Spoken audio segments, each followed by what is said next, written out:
Здраво дечки, денес возиме Toyota RAV4 по втор пат во оваа пета генерација, бидејќи пред речиси 3 години ја возевме за прв пат петата генерација на RAV4, втора генерација која што нуди хибриден погон и знаете, тогаш бев фасциниран од RAV4 бидејќи многу ми се допаѓа дизајнерски како го направија робустен, таков снага од кола, моќен е, коцкаст е, да, огромен е, да, ама изгледа многу моќно, многу робусно, многу авантуристички. Ова Adventure ниво на пакети ја добива оваа боја нова која што е недефинирана. Јас сум искрено многу голем фан на RAV4 со таа двобојна каросерија, но оваа недефинирана боја која што не е ни зелена, не е ни сива, не е ни плава, не знам, ја обожавам. Мислам, ваква боја никаде до сега не сме виделе. Инаку во Adventure пакетов оваа маска тука комплетно црна и маскиве тука одоздола се исто така во таа мат црна боја. Останатите елементи се како и кај другата RAV4, искрено не гледам некои драстични разлики, така да ако видите вие некои разлики, еве пример на задниот дел, слободно пишете во коментар. Сега, кога отворив багажниот простор, мора да ви потенцирам дека исто така нема никакви измени, 580 литри багажен капацитет е самиот багажник. Нормално, ако се спуштат задниве седишта, добивате гарсонјера, 1700 литри багажен капацитет. Исто како и претходниот модел, оваа даска е совршено рамна со ивицата на браникот, тоа леснува товарањето и стоварањето на потежок багаж, знаете. И она што ми се допаѓа кај Toyota и кај RAV4, оваа даска е со две страни, односно тука имаме пластична, односно тврда изведба и од оваа страна е мека со материјал. Тоа е добро, бидејќи како сега во овие лажни и врнежливи денови, оваа страна ќе ви го олесни чистењето кога ќе ставиме нешто валкано или мокро. Под неа има простор за резервно тркало, пример во претходната RAV4 имаше резервно тркало, тука во оваа опрема нема, има само сет за репарација, но за тоа имаме 30 литри плюс дополнителен простор за товарање во овие мини остави.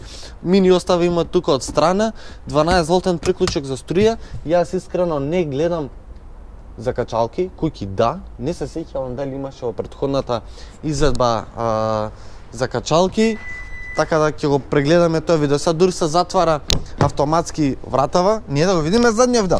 Задниот дел, исто како и претходната изведба, нема ама буквално никаква измена, мислам, се е исто, толку многу практично, толку многу широка, толку многу удобно, мислам, тука е уживанци да се седи и да се патува. Единствена разлика што гледам е комбинацијава на интериерот. Тука во оваа Adventure ниво на опрема ми се допаѓа што ги поставиле овие портокалови елементи во седиштава кои што многу добро одговарат со надворешноста, се контрираат преубаво.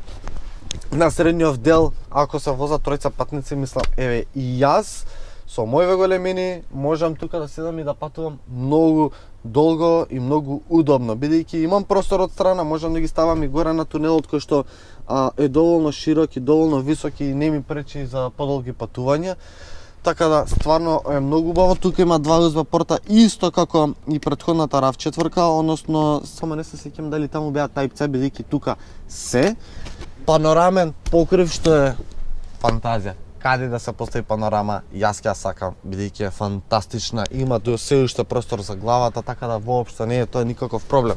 Овој момент се уште не можам да го разберам зашто тука има простор за оставање, тука кај возачот нема.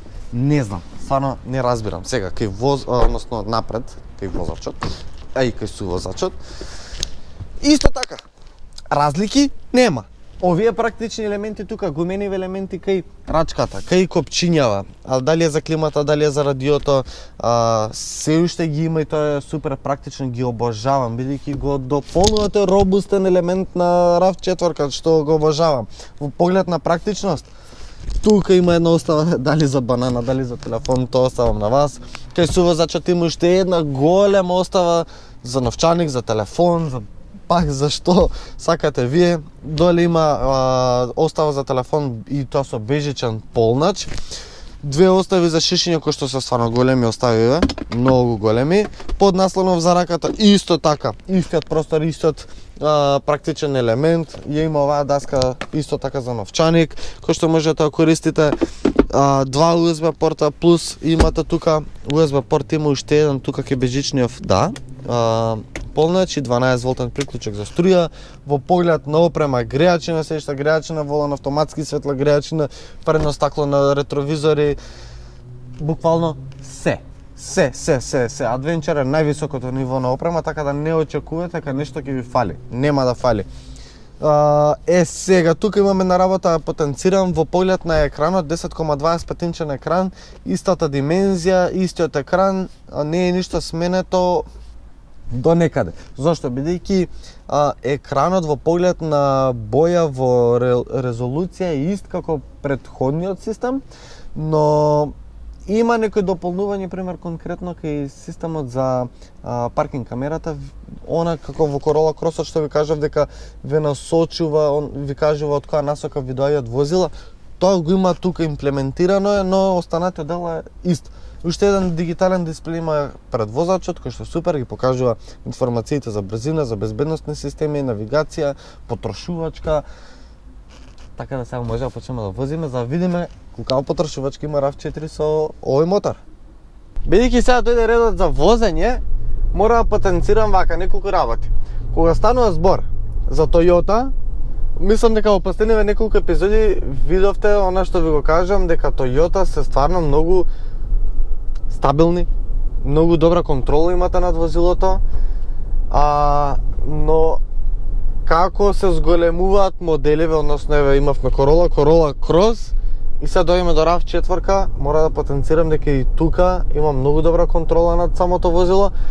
Можам да се чувствувам многу пријатно и комотно на многу поголеми брзини, во многу поостри кривини, но она што ми е главниот момент кој што се истакнува за RAV4 во поглед на целата конкуренција за мене е тоа што се чувствува многу црсто, многу квалитетно и сработено, многу компактен е целиот автомобил. Односно, иако е толку голем, гломазен, висок, нели физиката тука треба да игра, но едноставно нема клатање, нема чувство како да сум на брод.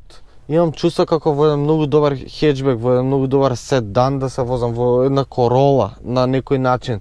Сано тој акцент ќе го ставам како нешто што е многу битно и што многу се истакнува во споредба со останатите конкуренти. Во поглед на перформанси, како и кај другата RAV4, така и тука ги имам истите перформанси на располагање, односно 2,5 бензински мотор, со два електромотори кои што вкупно произведуваат 222 конски сили и ја распределува моќноста на сите 4 тркала. Во поглед на менувачот, како и кај секоја друга Toyota, тука во моментов има автоматски CVT менувач, односно новиот CVT менувач. Не знам дали станува збор за истиот менувач како кај Corolla Cross-от, но еви да станува збор, имам разлика. Искрено таа информација ја немам, но она од искуство што можам да го кажам е следново дека разлика има. Ја нема таа бучава како во Corolla Cross-от. Нема толку непријатни звуци на угорнини и удолнини. Едноставно многу потивок, многу подобар менувач. Можеби тука како пакет му одговара многу повеќе, но едноставно тука веќе во оваа комбинација искрено можам да го прифатам CVT менувачот како стварно многу добар продукт.